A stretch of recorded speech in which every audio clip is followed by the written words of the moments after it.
Hi, everybody. I'm Doug Schwalbe.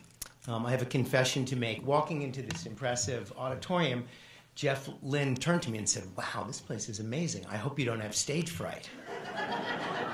And I said, "Jeff, I've been talking to a therapist all week. I actually do have stage fright." So I hope you'll bear with me, and thank you, Jeff, for that. That was a great way to start things off. Yeah, and it's an honor to be here with Jeff Jenest to kick off this service at remembering Tony. And I think we all want to do a good job for Tony and for all of you who've gathered here. I met Tony in the summer of 1987 when I was an intern at MGM, and Tony was hired by Norman Horowitz to run international television. And that was quite an introduction to show business. I'm sure we're about to hear a group of wonderful, fun, and funny Tony Lynn stories, which I can't wait for.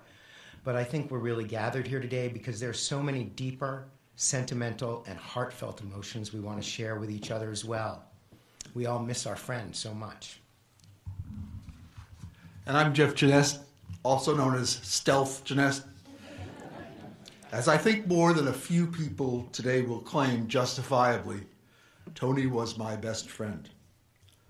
When my husband Bob and I leapt at the chance to legally marry in the summer of 2008, there was only one person we wanted by our side as best man, Tony Lynn. I first met Tony in the spring of '92 when he joined the Playboy Entertainment Group as its president. I was running Playboy Home Video at the time, and I was really wary of a new boss. His predecessor was really lame, and he'd forced us to make a lot of decisions that nearly tanked the video company and me.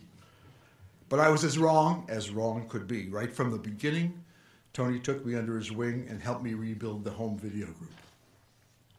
What Tony soon learned was that I was at the beginning stages of AIDS and my health was declining rapidly. What Tony did still brings tears to my eyes. Rather than engineer my departure from the company to protect the bottom line, he created an entire new department for me to run. He told me I would always have a job, regardless of my strength. When my health, miraculously, and I do mean miraculously, improved with the introduction of the new triple cocktail therapy, Tony kept promoting me and giving me good raises, finally bestowing the title of consigliere on me. We were bonded for life and set about trotting the globe, creating joint venture partnerships for Playboy TV networks, over 25 of those in general, but more about that in a minute. In addition to his brilliant sense of humor and unerring repartee, Tony had a warmth and compassion that made him a uniquely insightful and thoughtful friend.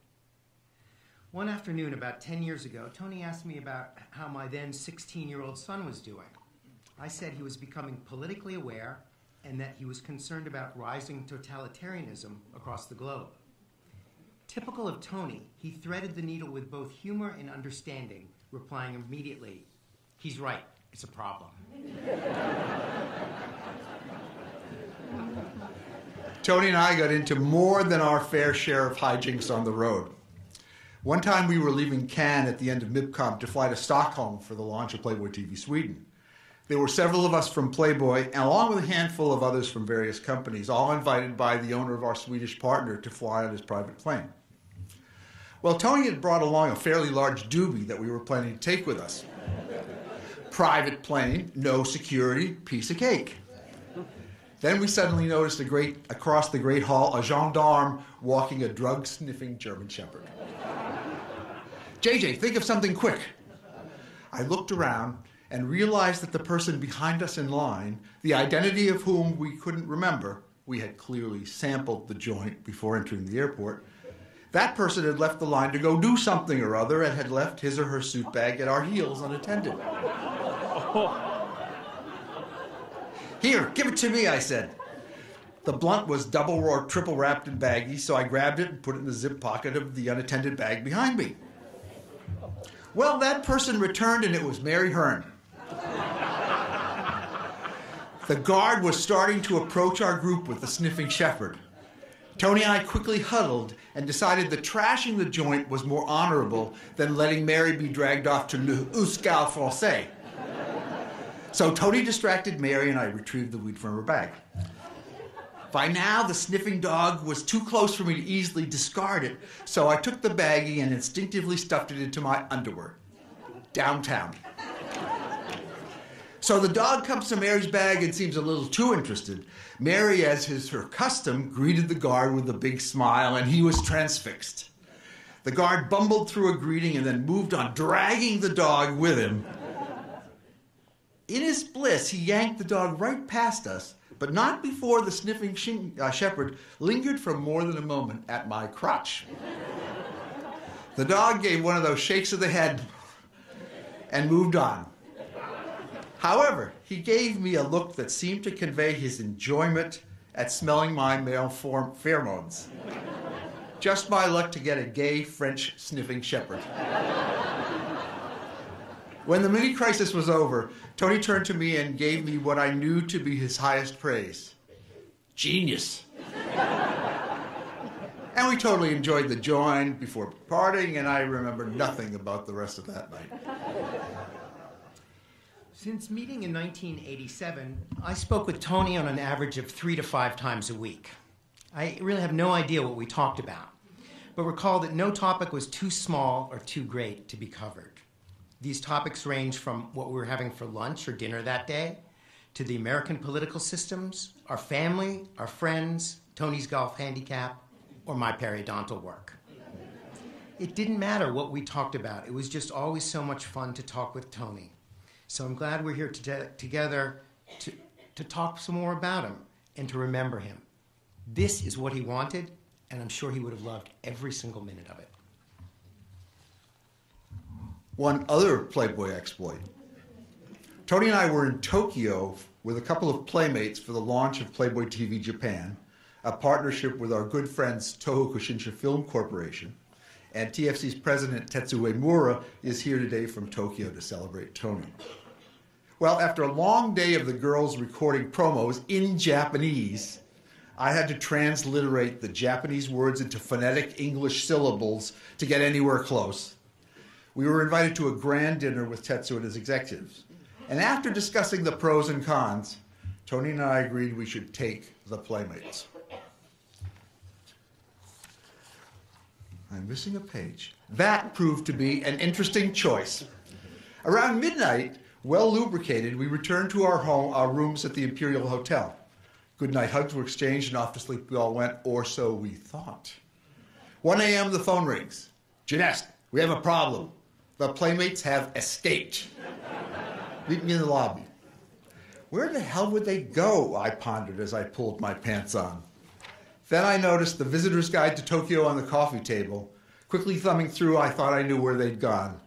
Roppongi, described in the guide as a real mishmash filled with everything from upscale clubs to countless dive bars. Off we went in a taxi, struggling mightily with the cab driver to describe what we were looking for. Roppongi. One rollicking club. Nope. One shishi bar. Nope. One dimly lit hookup bar. Niente. And then we saw them. You guessed it, frolicking in a fountain. Splashing water at each other right like a scene out of Playboy Home Video's Wet and Wild. Into the fountain, grabbed the Playmates, got in a cab, back to the hotel, adrenaline pumping wildly. Then it struck us as the girls walked dutifully toward their rooms. They'd been wearing nothing but peignoirs, teddies, and of course 9-inch heels. Thus ended the episode that became known as the night Lynn and Jenest saved Tokyo from Playmates. Kind of like the inverse of Godzilla.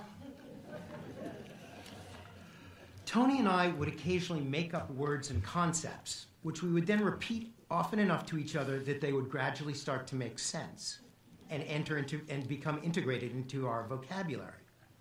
Around the year 2000, inspired by a French water company wanting to join the dot-com bubble by creating what was then called a portal, we came up with an exhortation, which meant something along the lines of, well done and onward.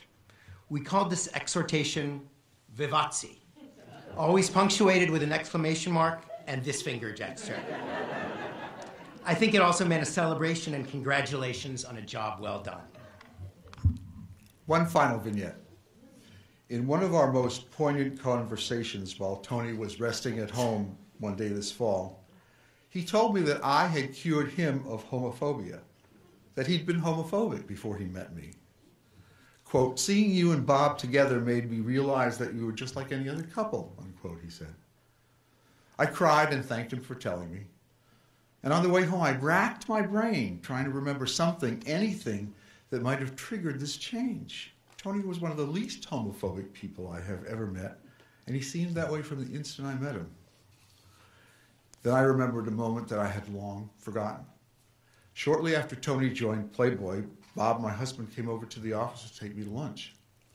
I introduced him to Tony, who greeted him warmly, and they became thick as thieves, so to speak, forever after.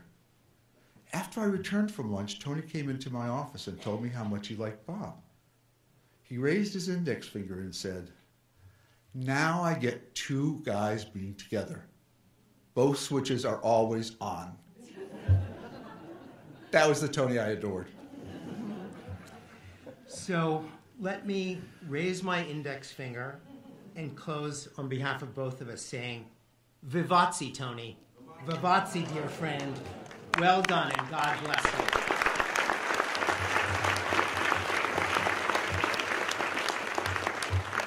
We would like to introduce the next speaker, but before we do, a little observation. Doug and I asked each of the other speakers for some guidance as to how they wanted to be introduced. Nearly to a person, each said, I was a good friend of Tony's. That's enough. Well, speakers, Doug and I have taken the liberty of doing a little embellishing. We would also like to gratefully acknowledge that many of you traveled great distances to attend today. We welcome guests from Japan, London, Amsterdam, Baghdad, Roatan, Honduras, and all across the U.S. and Canada. And the Valley. Our next speaker will be Tom Stapleton. Tom has been a good friend of Tony's since the second grade, nearly 60 years. In fact, of all the speakers today, Tom is Tony's oldest friend, as in long-standing, of course. Tom and Tony have had adventures from Manhasset to Anguilla to Las Vegas and North Carolina.